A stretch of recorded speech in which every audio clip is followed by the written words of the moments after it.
This was a case that really had the entire region talking in much of the country when it happened a few years ago. Now it's back in the courts.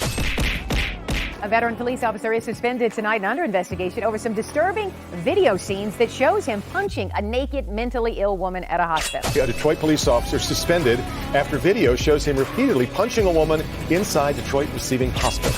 His defense team previously said Jones followed the right protocols for handling a person who was a threat to the public, calling the woman in the video clearly violent. When I came up the street, they say she ran off naked. There are unwritten rules that we live by in regards to interacting with other human beings. There is a hierarchy to the rules of engagement, and we all discover these rules very early in life. There are certain people that, as a society, we've designated as untouchable, in any manner that would be considered violent. For example, I couldn't imagine slapping a person in a wheelchair, no matter how disrespectful they were to me. Hi. Right now, I just want to say you look amazing. You like Chucky the Bride, for one. Okay. Your lips is too big for two. Okay. And take the glass. That That chain is fake. It's You're not. fake. That being said, we aren't animals. When society sees a weak, elderly, or disabled person, we generally give them a pass whenever violence is being introduced to any particular setting. If you were really angry with someone and you were about to fight them, but somebody's grandma was standing in between you and your opponent, both of you would most likely wait until she was out of harm's way before you began trading blows. When people divert from these unwritten rules and attack a person who has a physical handicap, people become understandably upset. In this story, Dwayne Jones, a corporal in the Detroit Police Department, diverted from these rules and violently attacked an elderly woman with a mental handicap, and for that, I believe he deserves to be exposed. So please, stay here with me as I break down this story of a policeman who didn't serve and protect his community, but instead, decided to attack the weak.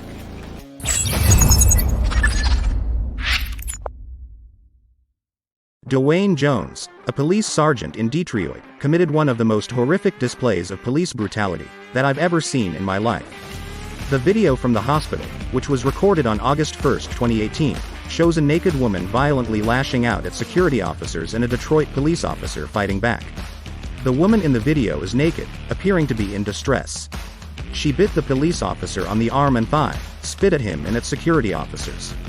Jones was then caught on camera, forcefully punching the elderly, naked woman. Jones beat the woman with repeated blows to the face and chest at least 12 times. The victim was mentally ill. At the time of that incident, the Detroit Police Department had no comprehensive officer training for dealing with the mentally ill.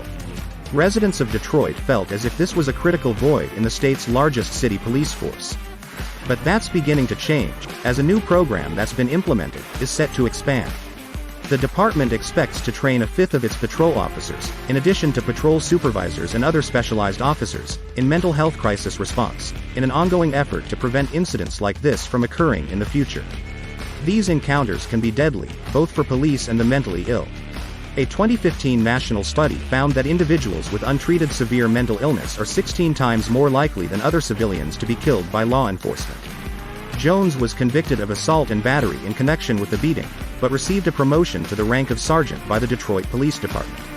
His penalty for the assault was probation, but he could still be tried for a felony misconduct charge because it was dismissed without prejudice on January 15, 2019. Ashley Smith, the victim's sister, is one of many people who think that Jones should be fired from the Detroit Police Department. Jones was granted a new trial after a judge said he did not get proper legal representation as part of his defense the last time around. Ashley Smith is outraged that Jones was promoted and is even more upset that he is being given another trial, which may cause a ruling in Jones' favor. Do you think that Jones handled this situation properly? Let me know in the comments what you think. Thanks for watching and I hope to see you again soon.